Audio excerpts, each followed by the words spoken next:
നമസ്കാരം. മലയാളി വാർത്ത ഇൻസൈഡിലേക്ക് സ്വാഗതം. നിമിഷപ്രിയ വിഷയത്തിൽ രണ്ട് തട്ടിലാണ് മലയാളികൾ. അവൾക്ക് മാപ്പ് കൊടുക്കരുത്, കൊല്ലണമെന്ന് ഒരു കൂട്ടം മലയാളികൾ.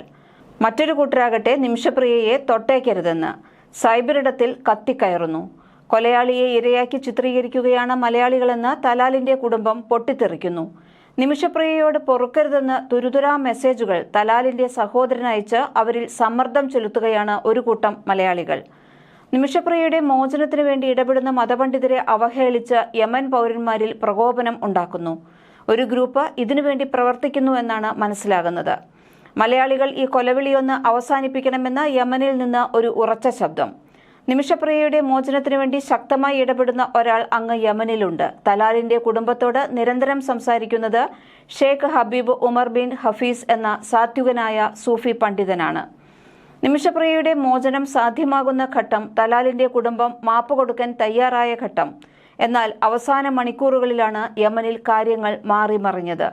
വധശിക്ഷയിൽ നിന്ന് പിന്നോട്ടില്ലെന്ന് ആ കുടുംബം പറഞ്ഞ മണിക്കൂറുകൾ.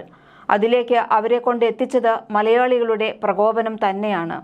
എന്നിട്ടും കാന്തപുരത്തിന്റെയും കേന്ദ്ര സർക്കാരിന്റെയും ഇടപെടലുകളാണ് വധശിക്ഷ തൽക്കാലം മരവിപ്പിക്കാൻ കാരണമായത് എന്ന് പറച്ചിൽ. കാന്തപുരത്തിനു വേണ്ടി തലാലിന്റെ കുടുംബത്തിൽ മധ്യസ്ഥ ചർച്ച നടത്തുന്നത് ഷെയ്ഖ് ഹബീബ് ഉമർ ബിൻ ഹഫീസാണ്. കാന്തപുരത്തിന്റെ ഉറ്റ ചങ്ങാതിയാണ് ഈ പണ്ഡിതൻ. തലാലിന്റെ കുടുംബം ഏറെ ആദരിക്കുന്ന വ്യക്തിയാണ് അദ്ദേഹം. ആ ഒരൊറ്റ വാക്കിൽ തൂക്കുകയർ ഒഴിവാക്കി കിട്ടിയത്. ഇതോടെ കാന്തപുരത്തെ കേരളത്തിലുള്ളവർ ഹൂതി തീവ്രവാദിയാക്കി. സൂഫി പണ്ഡിതന്റെ ഇടപെടലുകളെ നിഷേധിച്ചും അവഹേളിച്ചും മലയാളികൾ പോസ്റ്റുകളും കമന്റുകളുമൊക്കെ ഇട്ടത് യമനിൽ പ്രചരിച്ചതാണ് മധ്യസ്ഥ ചർച്ചകൾക്ക് തടസ്സമായത്. സൂഫി പണ്ഡിതനെ വരെ ഹൂതി തീവ്രവാദിയാക്കി മലയാളികൾ. ശരിക്കും ആരാണ് Sheikh Habib Umar bin Hafiz എന്ന് മലയാളികൾ മനസ്സിലാക്കണം. തൊപ്പിയും താടിയും വെച്ചവരെല്ലാം തീവ്രവാദികളാണെന്ന ബോധമാണ് പല മലയാളികൾക്കുമുള്ളത്.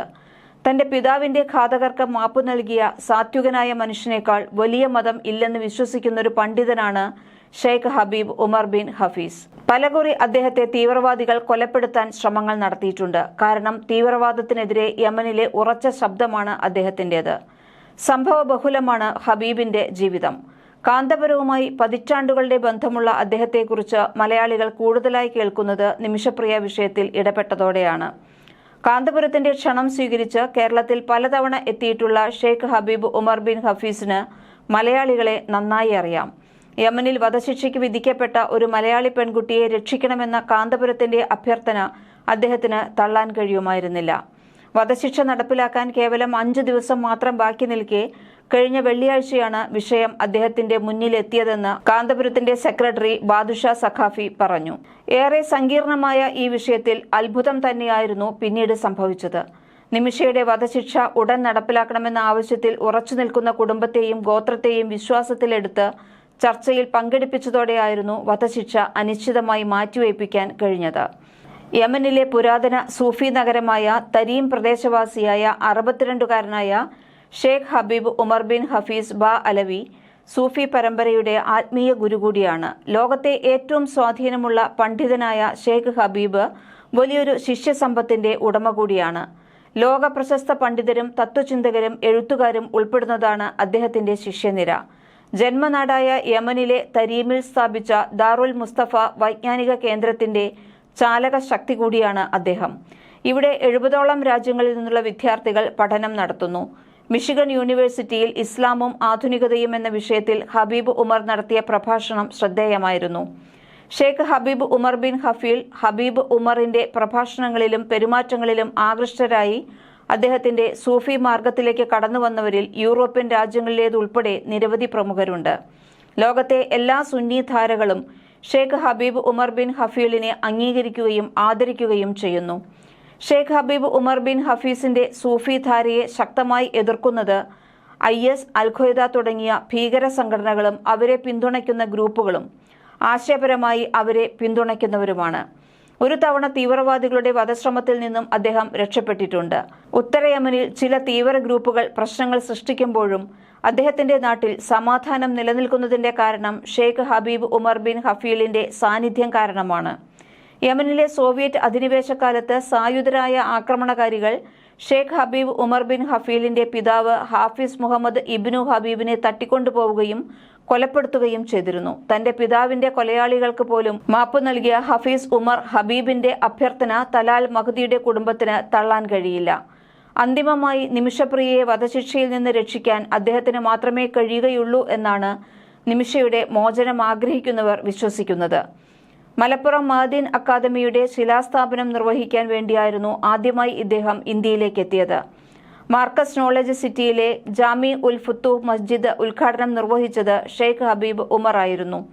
കാന്തപുരം AP അബൂബക്കർ മുസ്ലിയാർ അസുഖബാധിതനായപ്പോൾ അദ്ദേഹത്തെ സന്ദർശിക്കാൻ വേണ്ടിയാണ് അവസാനമായി ഹബീബ് ഉമർ ഇന്ത്യയിലെത്തിയത്. നിമിഷപ്രിയയുടെ വധശിക്ഷ നടപ്പാക്കുന്നത് നീട്ടിയെങ്കിലും മോചനം നേടാൻ കടമ്പകളേറെയാണ്.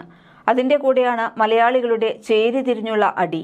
നിമിഷപ്രിയ വിഷയത്തിൽ തീവ്ര വലതുപക്ഷ ക്രിസ്ത്യൻ സംഘടനയായ കാസയുടെ ഇരട്ടത്താപ്പ് നിലപാട് പുറത്തു വന്നിട്ടുണ്ട്. നിമിഷപ്രിയ കുറ്റവാളിയാണെന്നും മോചിപ്പിക്കരുതെന്നും കാസയുടെ പോസ്റ്റ് പുറത്തുവന്നു. എന്നാൽ ഇതേ കാസ മുൻപ് നിമിഷപ്രിയയ്ക്ക് വേണ്ടി കരച്ചിലായിരുന്നു. മലയാളി മറന്നിട്ടുണ്ടാകില്ല ആ സംഭവം. കൊലപാതക കുറ്റത്തിൽ സൗദി ജയിലിൽ കിടക്കുന്ന അബ്ദുൾ റഹീമിന് വേണ്ടി 27 കോടി കൊടുത്ത് ഇറക്കാൻ കേരളത്തിൽ ആളുണ്ട്. പക്ഷേ വേറെ ഒരു മലയാളി പെൺകുട്ടി നിമിഷപ്രിയ യമനിൽ വധശിക്ഷയ്ക്ക് വിധിക്കപ്പെട്ടതിന് കോടികൾ പിരിക്കാൻ ഒരാൾക്കും താല്പര്യമില്ല. അന്ന് ആ ന്യൂസിന്റെ അടിയിൽ അവൾ ചാവേണ്ടവളാണെന്നാണ് മേത്തന്മാർ കമന്റ് അടിച്ചത്. ജോലിസ്ഥലത്ത് വെച്ച് കാട്ടറബി തന്റെ യഥാർത്ഥ കാട്ട സ്വഭാവം പുറത്തെടുത്തപ്പോൾ ചത്തുപോയ ഉഡായിപ്പ് യമനി അറബിയുടെ ഭാഗത്തായിരുന്നു തെറ്റ്. ഇപ്പോൾ യമന്റെ ആള് ചാവാൻ പോയപ്പോൾ എന്താ കേരളത്തിലെ പുകില്? ഇതാണ് കേരളത്തിൽ നടക്കുന്ന ഇരട്ടത്താപ്പ്. ഇതായിരുന്നു അന്ന് കാസയുടെ പോസ്റ്റിൽ എഴുതിയിരുന്നത്. നിന്ന നിൽപ്പിൽ കാസ ടീംസ് പ്ലേറ്റ് മാറ്റി. നിമിഷപ്രിയയ്ക്ക് വേണ്ടി നമ്മുടെ ഭരണകൂടങ്ങൾ എന്തിന് ഇടപെടണം എന്നാണ് കാസ ഇപ്പോൾ ചോദിക്കുന്നത്. കാസയുടെ ഈ ഇരട്ടത്താപ്പ് നിലപാടിനെതിരെ വലിയ വിമർശനം ഉയരുകയാണ് ഇപ്പോൾ. നിമിഷപ്രിയ കൊലപാതകം ചെയ്തതിനു പുറമെ വളരെ ഹീനമായ രീതിയിൽ അത് മൂടിവെക്കാനും ശേഷം ഒളിച്ച് രക്ഷപ്പെടുവാനുമാണ് ശ്രമിച്ചത്. സീസറിനുള്ളത് സീസറിന്, ദൈവത്തിനുള്ളത് ദൈവത്തിന് എന്ന ദൈവവചനം പോലെ തന്നെ നാം ഏത് രാജ്യത്തായിരിക്കുന്നുവോ ആ രാജ്യത്തെ നിയമങ്ങൾ അനുസരിച്ച് ജീവിക്കേണ്ടതായി വരും. അവിടെ കുറ്റകൃത്യങ്ങൾ ചെയ്താൽ അതനുസരിച്ച് ഏതു തരത്തിലുള്ള ശിക്ഷയാണോ ലഭിക്കുന്നത് അത് അനുഭവിക്കാൻ നാം ബാധ്യസ്ഥരാണ്. ഈ കൊലപാതകം ഭാരതത്തിലാണ് നടന്നതെങ്കിൽ നിമിഷയ്ക്ക് തൂക്കുമരമോ ജീവപര്യന്തമോ ലഭിക്കുമായിരുന്നു. ഭാരതീയർ ഏത് നാട്ടിൽ പോയി എന്ത് വൃത്തികേട് കാട്ടി ജയിലിൽ ആയാലും കേന്ദ്ര സർക്കാർ ഇടപെട്ട് മോചിപ്പിച്ചു കൊണ്ടുവരുമെന്നാണോ എന്ന് കാസയുടെ ചോദ്യം. കാന്തപുരം അബൂബക്കർ മുസ്ലിയാരെയും കെവിൻ തന്റെ പോസ്റ്റിലൂടെ വിമർശിക്കുന്നു. കാന്തപുരം സൂഫി പണ്ഡിതനുമായി നടത്തിയ ചർച്ചയെ തുടർന്നാണ് ഇത് സാധ്യമായത് എന്ന രീതിയിൽ കാന്തപുരത്തെ നന്മമരമാക്കിക്കൊണ്ട് തുടങ്ങിയ കോലാഹലങ്ങൾ ഇതുവരെ അവസാനിച്ചിട്ടില്ലെന്ന് കെവിൻ പരിഹസിച്ചു. വധശിക്ഷ നീട്ടിവെച്ച തീരുമാനത്തിൽ കാന്തപുരത്തിന്റെ യാതൊരുവിധ ഇടപെടലുകളും ഉണ്ടായിട്ടില്ല. പക്ഷേ കൊല്ലപ്പെട്ട യുവാവിന്റെ കുടുംബത്തെ ഇനി സ്വാധീനിക്കാനുള്ള കാര്യങ്ങളിൽ ഒരുപക്ഷെ കാന്തപുരത്തിന് അവിടെ തനിക്ക് ബന്ധമുള്ള ആളുകളിൽ സമ്മർദ്ദം ചെലുത്താൻ കഴിയുമായിരിക്കും. പക്ഷേ അതിനുള്ള സാധ്യത കുറവാണ്. കാരണം കാന്തപുരം ഇസ്ലാമിലെ സുന്നി വിഭാഗത്തിൽപ്പെട്ടയാളാണ്. യമൻ ഷിയ വിഭാഗത്തിന് മുൻതൂക്കമുള്ളവർ കൈയടക്കിയ സ്ഥലമാണ്. ഹൂത്തികൾ എന്നറിയപ്പെടുന്ന ഷിയ മുസ്ലിം വിഭാഗം ഷിയ രാജ്യമായ ഇറാന്റെ പിന്തുണയോടെ നിരന്തരം സുന്നികൾക്ക് എതിരെ പ്രത്യേകിച്ച് സൗദി അടങ്ങുന്ന ഗൾഫ് രാജ്യങ്ങളുമായി കടുത്ത സംഘർഷത്തിലാണെന്നും കെവിൻ പറഞ്ഞു. മലയാളി വാർത്ത ഇൻസൈഡ്.